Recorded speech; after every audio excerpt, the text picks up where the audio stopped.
कि देश को आजाद कराने के लिए, अंग्रेजों को इस देश से भगाने के लिए महात्मा गांधी जी को कस्तूरबा गांधी को छोड़ने की जरूरत नहीं पड़ी। छोड़नी पड़ी क्या? कस्तूरबा गांधी को साथ लेकर चलते थे ना। और एक आज के प्रधानमंत्री हैं, कहते हैं कि हमको देश की सेवा करने के लिए पत्नी छोड़ना पड़ा। हाय रे बेईमानी। जो महिलाएं ये कह रही थी कि बृजभूषण जी ने कुछ नहीं किया, रह पाएंगे बृजभूषण के साथ, जीवन बिता पाएंगे उसके साथ? हमारे समाज में जो आज हो रहा है उसको हमको बहुत गंभीरता से समझने की जरूरत है। निर्भया कांड के दौरान कि अगर वो उस बलात्कारी को भैया भैया कह करके माफी मांगती तो उसकी जान बच जाती।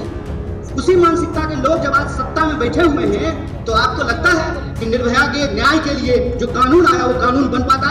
वो कानून इसलिए बन पाया क्योंकि कांग्रेस का नेतृत्व सोनिया गांधी के हाथ में था। इस बात को याद रखिएगा। यह प्रतिनिधित्व का सवाल है। लेकिन अगर आप संविधान सभा को देखेंगे तो 15 महिलाएं भी उस संविधान सभा की सदस्य थी जिन्होंने अपने विचार रखने, अपने सलाह दिए, जिससे यह संविधान बनकर के तैयार हुआ। वो 15 महिलाएं थी और वो अलग अलग समुदाय से थी, अलग अलग जो है क्षेत्र से थी, अलग अलग पृष्ठभूमि से थी। उन्होंने अपना योगदान दिया।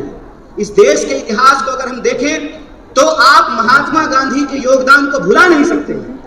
सबसे ज्यादा जो एंटी कॉलोनियल मूवमेंट पूरी दुनिया में हुआ, महिलाओं को आंदोलन से जोड़ने का काम अगर किसी व्यक्ति ने किया तो उस व्यक्ति का नाम महात्मा गांधी है। और आप देखिए कि देश को आजाद कराने के लिए, अंग्रेजों को इस देश से भगाने के लिए महात्मा गांधी जी को कस्तूरबा गांधी को छोड़ने की जरूरत नहीं पड़ी। छोड़नी पड़ी क्या? कस्तूरबा गांधी को साथ लेकर चलते थे ना। और एक आज के प्रधानमंत्री हैं, कहते हैं कि हमको देश की सेवा करने के लिए पत्नी छोड़ना पड़ा। हाय रे बेईमानी। मेरी एक दोस्त है, उसने मुझे कहा एक दिन कि मुझे मोदी जी बहुत पसंद है। हमने कहा कि तुमको हम ना पसंद है यह बात कोई दिक्कत नहीं है, लेकिन तुमको अगर मोदी जी पसंद है तो एक बात हम तुमको कहना चाहते हैं, ईश्वर करें कि तुमको मोदी जैसे ही पति मिले। दूर से बात बहुत अच्छा लगता है, अपने पे जब अगर बात आ जाए तो उसका असर समझ में आने लगता है। आप मुझे बताइए, जो महिलाएं ये कह रही थी कि बृजभूषण जी ने कुछ नहीं किया, रह पाएंगे बृजभूषण के साथ, जीवन बिता पाएंगे उसके साथ? हमारे समाज में जो आज हो रहा है उसको हमको बहुत गंभीरता से समझने की जरूरत है। जो अधिकार हमको एक एक करके बिना लड़े मिल गए, इस देश में समान वोट के अधिकार के लिए कोई महिला आंदोलन नहीं हुआ। जब संविधान लिखा जा रहा था तो वोट का अधिकार दे दिया गया। इस देश में संविधान सभा में 15 महिलाएं शामिल होंगी, इसके लिए कोई आंदोलन नहीं हुआ। महात्मा गांधी ने अपने इनिशिएटिव से, उस वक्त जो है हमारा अखिल भारतीय महिला संघ नहीं था, महिला कांग्रेस नहीं था उस वक्त, लेकिन गांधी जी ने महिलाओं को घर से निकाल करके अपने आंदोलन में शामिल कराया। और आप जानते हैं, शराबबंदी के खिलाफ जो पिकेटिंग का आंदोलन होता था वो पूर्ण रूप से महिलाओं का आंदोलन था। महिलाएं जाती थी और शराब की दुकानों को बंद कराती थी। महिलाओं को राजनीति की मुख्य धारा में लेकर के आए। ये एक प्रोग्रेसिव सोच थी। प्रोग्रेसिव सोच के चलते संविधान सभा का ऐसे निर्माण हुआ जिसमें महिलाओं के प्रतिनिधित्व को सुनिश्चित किया गया। और यह प्रोग्रेसिव डेमोक्रेसी थी कि अमेरिका में आज तक, अमेरिका कहता है ना कि हम दुनिया का सबसे मॉडर्न देश हैं, मॉडर्निटी का ठेकेदार हैं। अमेरिका में आज तक कोई महिला राष्ट्रपति नहीं बन पाई है और हमारे यहाँ महिला राष्ट्रपति बनी। और उसी आधार पे भाजपा को कहने का यह हक मिला कि हम एक आदिवासी को राष्ट्रपति बना रहे हैं। बोलिए, लेकिन प्रश्न यह है आज हमारे सामने कि एक आदिवासी को अगर इस देश का राष्ट्रपति बनाया गया है तो मणिपुर में जब अत्याचार हो रहा था तो माननीय राष्ट्रपति ने अपने मुंह पे क्यों चुप्पी साध रखी है? यह राजनीतिक चुनौती है। इस राजनीतिक चुनौती को हमको समझना पड़ेगा और हम यह बात समझें कि विंग बनाने का यह मतलब नहीं होता है कि हम गुलदस्ता हैं, कि नेताजी आने वाले हैं तो 4 महिला को बुला करके वंदे मातरम गवा देते हैं।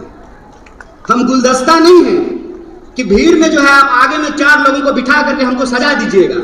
हम तेज पत्ता हैं कि बिरयानी में ऊपर से डाल दीजिएगा और जब खाने लगेगा तो निकाल दीजिएगा। यह प्रतिनिधित्व का सवाल है। प्रतिनिधित्व के सवाल को हमको सीरियसली लेना पड़ेगा और अगर हम सीरियसली लेते हैं तो प्रश्न आता है पॉलिटिकल कल्चर का। आपने देखा सारी जो एंकर हैं वो टीवी पे क्या कर रही हैं, वो कह रही हैं कि मणिपुर पे आप बोल रहे हैं, राजस्थान पे नहीं बोल रहे हैं। अरे राजस्थान क्या, दुनिया के किसी कोने में अगर महिलाओं के ऊपर कोई अत्याचार होगा तो बिना किसी राजनीतिक लाभ लपेट के उसके ऊपर सवाल खड़ा करेंगे, उसके खिलाफ बोलेंगे, हमारा हक है। आप ये व्हाट अबाउटरीच कर रहे हैं, आप ये दिखाने की कोशिश कर रहे हैं कि चोरी हो जाना, डकैती हो जाना और बलात्कार हो जाना एक है, नहीं है एक।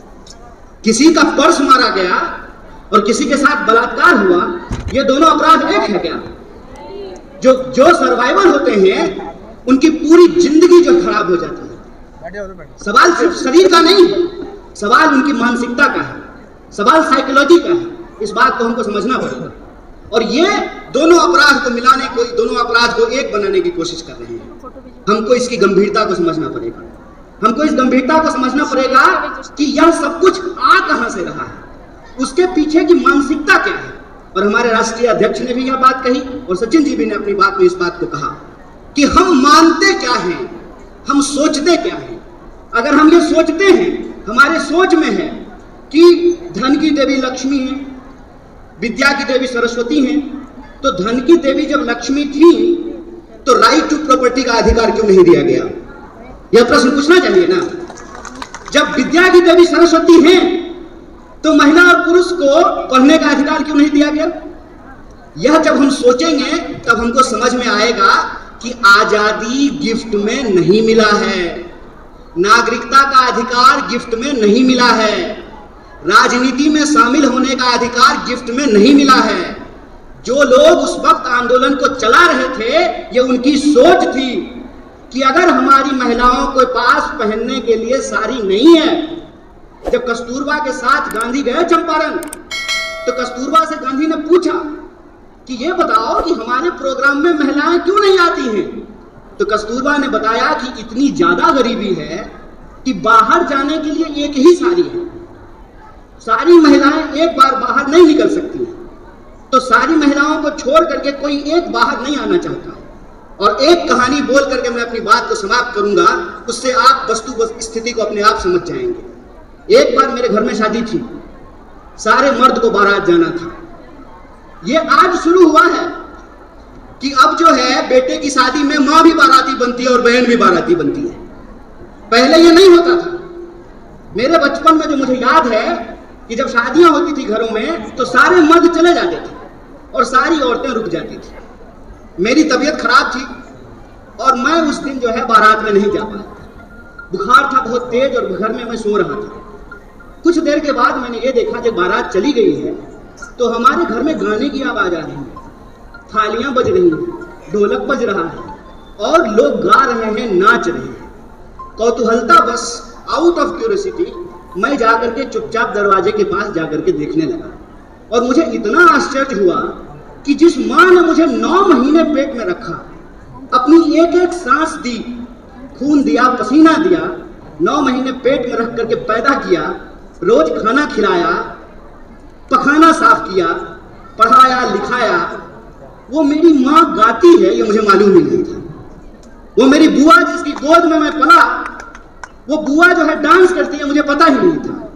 और वो जो एक फोक कल्चर है, वो फोक कल्चर इतना मजबूत है कि वो वक्त मिलता था महिलाओं को अपने भीतर के श्रृंगार को प्रकट करने का, अपने भीतर के प्रेम को प्रकट करने का। जिस समाज में आपको आपकी भावना प्रकट करने का अधिकार नहीं हो, उस समाज में महिलाओं को राजनीति में लेकर के आना एक चुनौतीपूर्ण कार्य है।